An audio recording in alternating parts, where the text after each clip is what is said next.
Warzuqni, berilah aku rizki.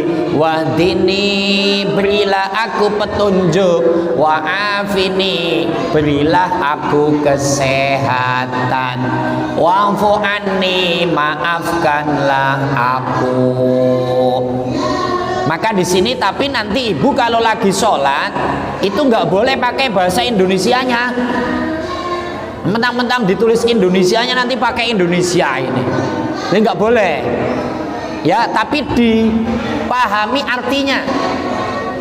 Jadi sambil baca Rabbil firli, hati ibu ngomong ya Tuhanku ampunilah aku.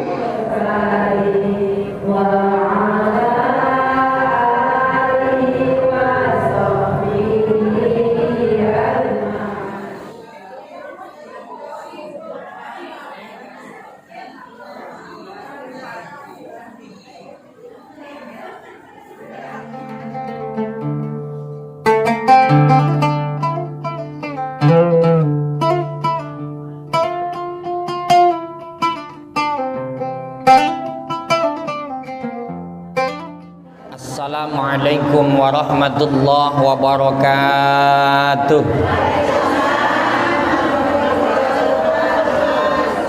Bismillahirrahmanirrahim. Alhamdulillahi rabbil alamin.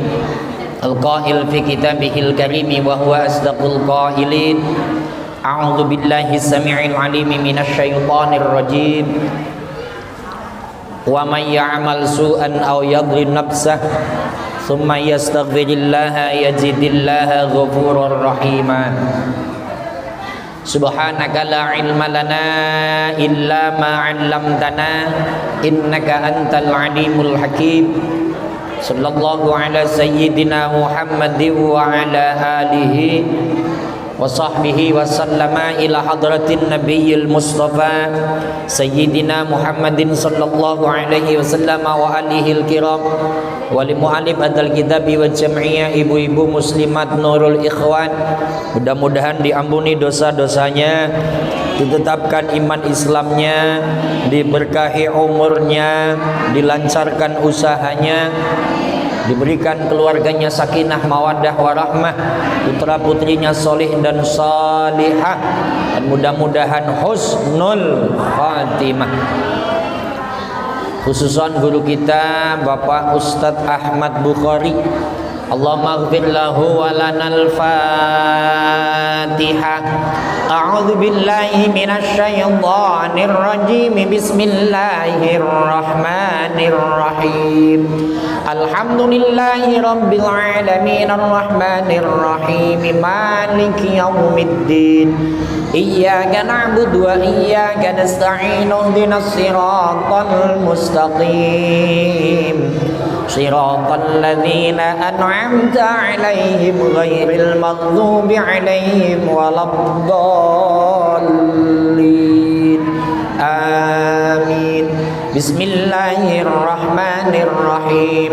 Allahumma anta rabbi la ilaha illa anta khalaqtani wa ana 'abduka wa ana 'ala 'ahdika wa wa'dika mastata'tu a'udzu bika min syarri ma sana'tu abu'u laka bi ni'matika 'alayya wa abu'u bi dhanbi faghfir li fa innahu la yaghfiru dzunuba illa anta. Sadaqallahul azim. Sehat ibu-ibu semua? Baik ibu-ibu semua, puji syukur alhamdulillah hadirat ilahi rabbi Allahu jalla jalaluh.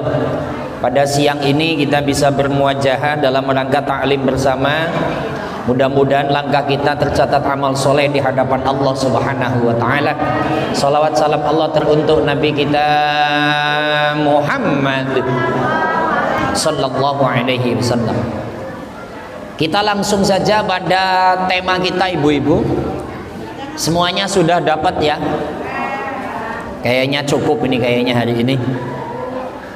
Karena fotokopi 100 cukup ya. Bismillahirrahmanirrahim. Apa saja 8 permintaan di dalam sholat. Jadi di dalam sholat itu ada 8 permintaan yang selalu kita ulang-ulang. Di dalam sholat kita sehari semalam sebanyak 17 kali. Karena sholat kita sehari semalam 17 rakaat. Lah itu kalau ibu ditambahi sholat duha, ibu kalau sholat duha berapa rakaat bu? 2. Berarti 17 tambah 2 19. Terus ibu menjalankan sholat tahajud berapa rakaat? 8. Ada yang 8, ada yang 2. Kalau 8 kali 2 16. 19 tambah 16 30 berapa? 35.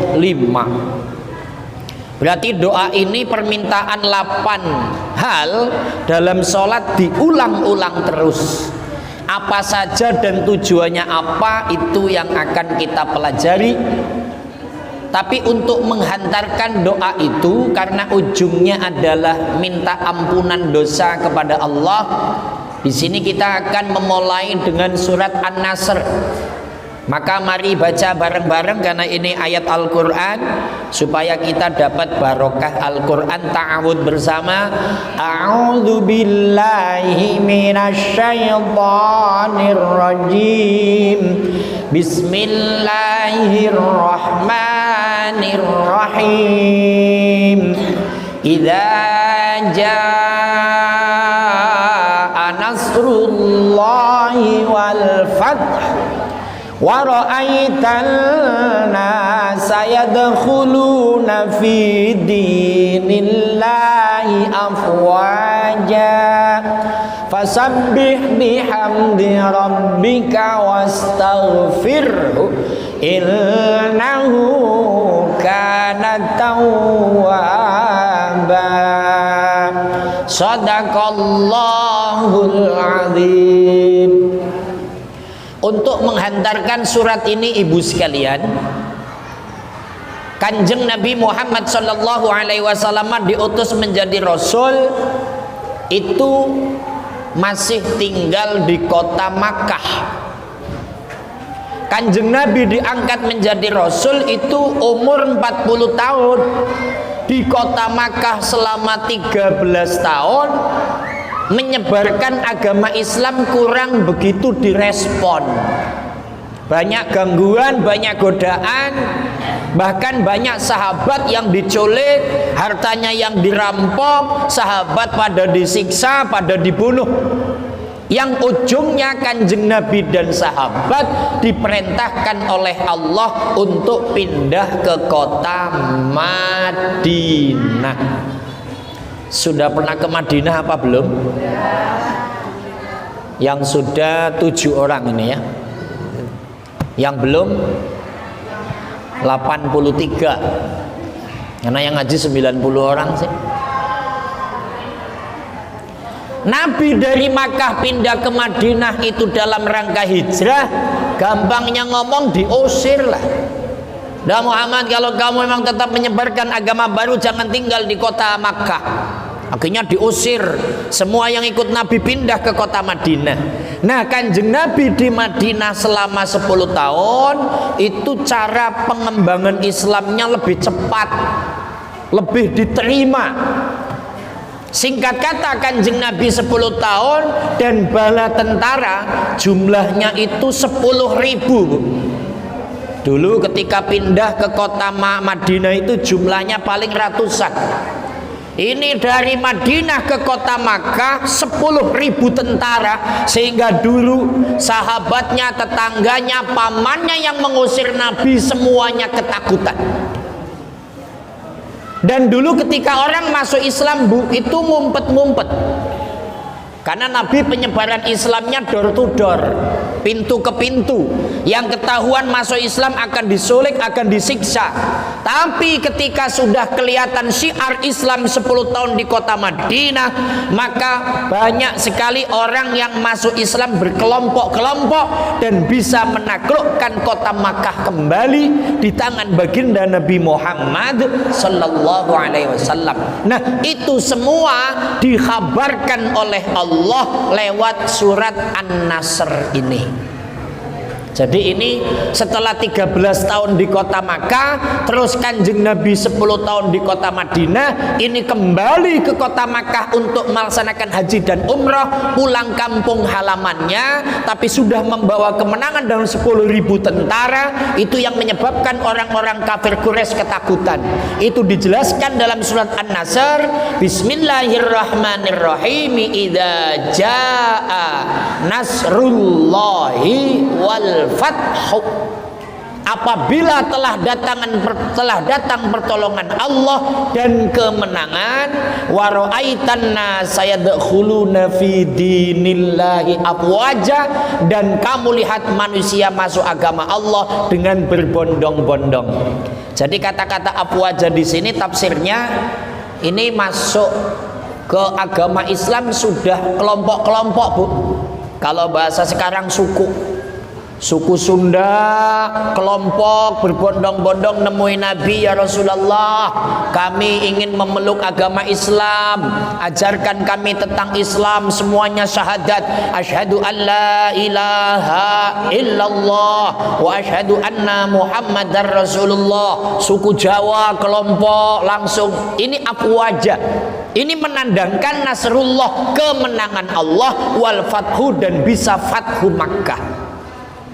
Yang ini tidak kita panjangkan ceritanya karena kita akan ngambil fasabbih bihamdi rabbika wastaghfirhu innahu kana tawwaba.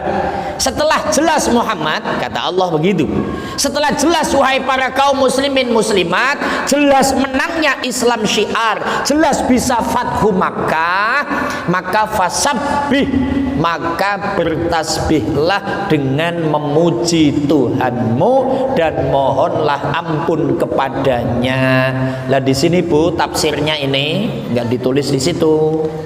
Di sini penjelasan Syekh Nawawi setelah ayat ini turun, setelah Kanjeng Nabi di kota Makkah balik lagi ke Madinah, setelah fasabbih bihamdi rabbika wastaghfir, maka Kanjeng Nabi waruya annahu sallallahu alaihi wasallam lam yajlis majlisan illa khattamahu bil istighfar.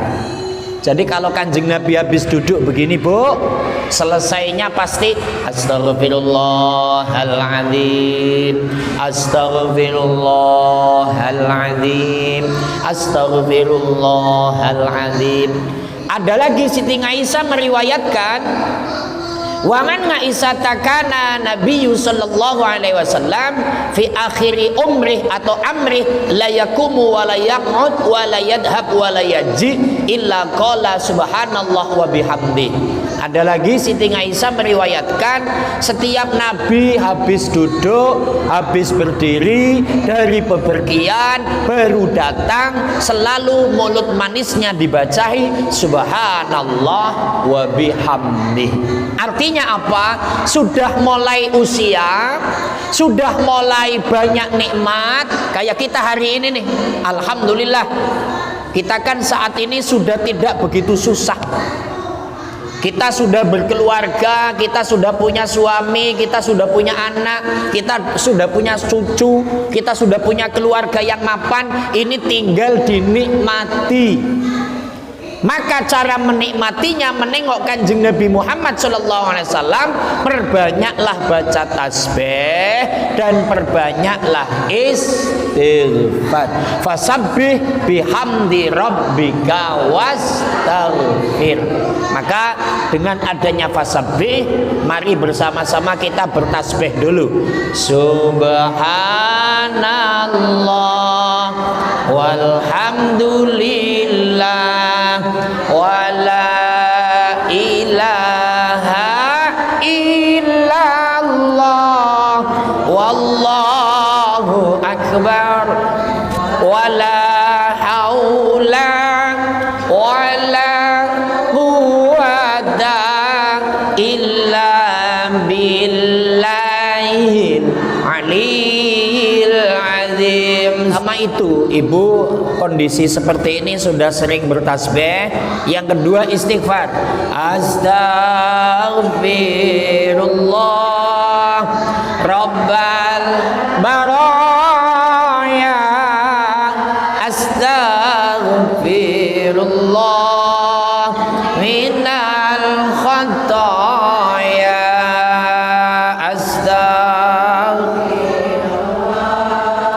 Rabbal baraya. Astaghfirullah minal khataya. Jadi adanya ayat Al-Quran fasabbih bihamdi rabbika wastaghfir, ibu saat ini sampai nanti dipanggil oleh Allah seringlah bertasbih dan beristighfar. Dalam rangka apa? Setelah nikmat yang kita terima begini banyak, hanya mengucapkan subhanallah, maha suci engkau ya Allah, astaghfirullah, aku minta ampunan dosa hanya kepadamu ya Allah. Itu yang pertama. Maka di ujung ayatnya, innahu kana tawwaba, sesungguhnya dia adalah maha penerima taubat. Kalau ditanya ibu-ibu punya dosa apa tidak? Ya. Nah kalau punya, ngikutin kanjeng Nabi, selalu baca tasbih dan istighfar. Baik, selanjutnya 8 permintaan di dalam sholat yang selalu kita ulang-ulang. Ibu pasti semuanya hafal. Sekarang baca bareng-bareng, mari. Rabbil firli warhamni wajiburni warfa'ni warzuqni wahdini wa'afini wa'fu anni. Ngomong-ngomong, artinya sudah pada tahu apa belum ibu-ibu ini? Gini bu, kalau ibu lagi duduk di antara dua sujud, ini cara doa ini ibu mantengkan. Apa ya mantengkan ya? Serius, jangan cepet-cepet, sambil dihayati. Rabbil firli, sambil ngangan-ngangan artinya. Di situ udah saya tulis ya. Ya Tuhanku, ampunilah aku. Itu. Baik, ibu lihat yang Rabbil firli. Rabbil firli, ya Tuhanku, ampunilah aku. Warhamni, kasihanilah aku.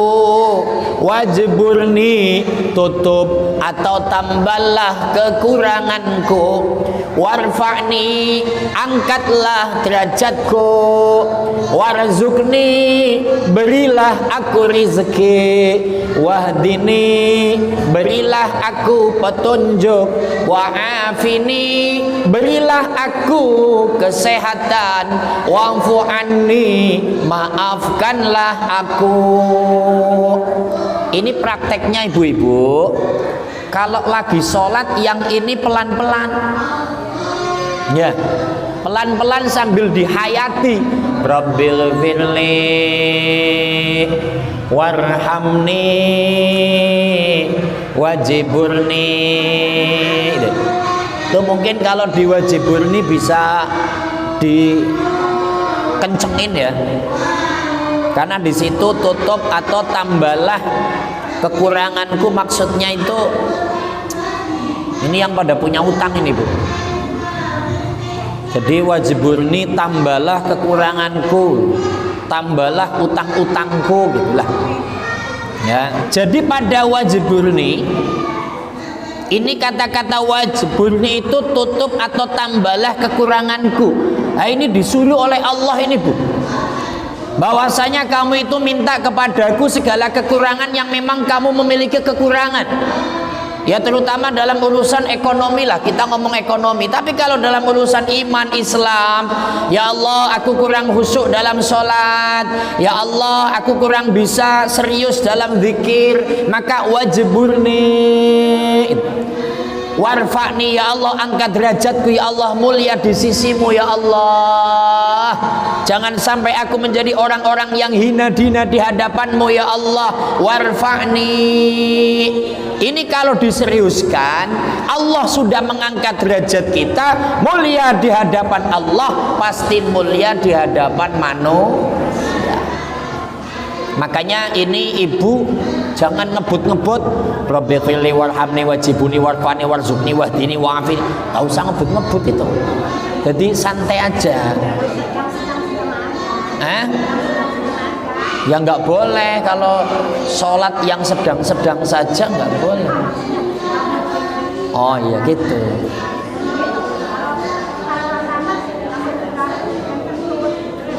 Oh alah, katanya kalau lambat kelamaan pingin kentut.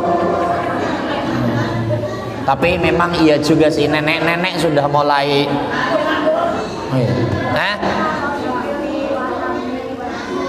Iya. Iya, betul. Maksudnya itu dihayati pelan-pelan. Ibu kudu ngerti artinya gitu. Ini makanya artinya ditulis. Warzuqni, berilah aku rizki, wahdini, berilah aku petunjuk, wa'afini, berilah aku kesehatan, wa'fu anni, maafkanlah aku.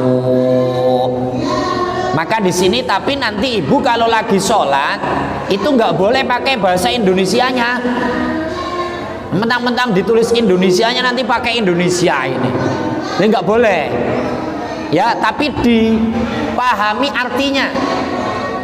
Jadi sambil baca Rabbighfirli, hati ibu ngomong ya Tuhanku ampunilah aku, warhamni kasihanilah aku, wajiburni tutup tambahlah kekuranganku, warfa'ni angkatlah derajatku, warzuqni berilah aku rizki, wahdini berilah aku petunjuk, wa'afini berilah aku kesehatan, wa'fu anni maafkanlah aku. Pak Ustadz, bagaimana kalau saya nggak hafal artinya? Kalau saya ngapalin malah lelet gitu ya. Bagaimana itu Pak Ustadz? Ora popo bu, nggak paham artinya ya nggak apa-apa. Yang penting jelmana mau sholat. Cuman dengan adanya majelis taklim ini supaya tambah wawasan, tambah ilmu. Karena seperti yang sering disampaikan, al amalu bila ilmin mardudatun latuk balu. Amaliyah kalau tidak pakai ilmu nanti ditolak amaliyahnya. Maka ini ada penambahan. Ustadz, bagaimana kalau baru 1-2 bisanya? Ya ndak apa-apa, cukup Rabbighfirlinya aja boleh. Jadi begini bu, dalam fikih 8 kalimat ini ibu ketika duduk di antara 2 sujud tidak dibaca semuanya itu boleh. Jadi setelah subhana rabbiyal a'la wa bihamdih Allahu akbar cukup Rabbighfirli, udah boleh. Itu biasanya dipakai oleh sholat tarawih oleh para imam. Allahu akbar Rabbighfirli, Allahu akbar subhanallah, Allahu akbar Abdolin amin, Allahu akbar subhanallah, Allahu akbar. Ibu kalau tarawih senangnya yang cepat apa yang pelan sih? Yang cepat. Cepat. Ngantuk ya. Cepat beres ya bu ya. Cepat ngangetin kolak ya terus makan. Maka ini Rabbighfirli saja boleh. Rabbighfirli, udah. Hanya permintaan kehidupan kita, kebutuhan kita yang ada di dunia diwakili oleh 8 ini bu. Untuk dosa kita sudah Rabbighfirli. Agar Allah sayang sama kita, kita sudah warhamni. Kalau kita punya kekurangan, kita sudah ngomong wajiburni. Kita kepingin mulia, kita sudah ngomong warfa'ni. Kita kepingin rizki yang banyak, kita ngomong warzukni. Kalau kita tersesat, kita pingin dapat hidayah, kita sudah ngomong wahdini. Kalau kita pingin sehat, kita sudah ngomong wa'afini. Kalau kita pingin minta maaf, bisa wa'fu anni. Apa bedanya Rabbighfirli dan wa'fu anni? Kalau Rabbighfirli itu dosa-dosa yang sifatnya batiniah. Kalau wa'fu anni sifatnya lahiriah. Maka Rabbighfirli dan wa'fu anni ada sama, kata-kata maafkanlah atau ampunilah. Allahumma sholli ala Muhammad.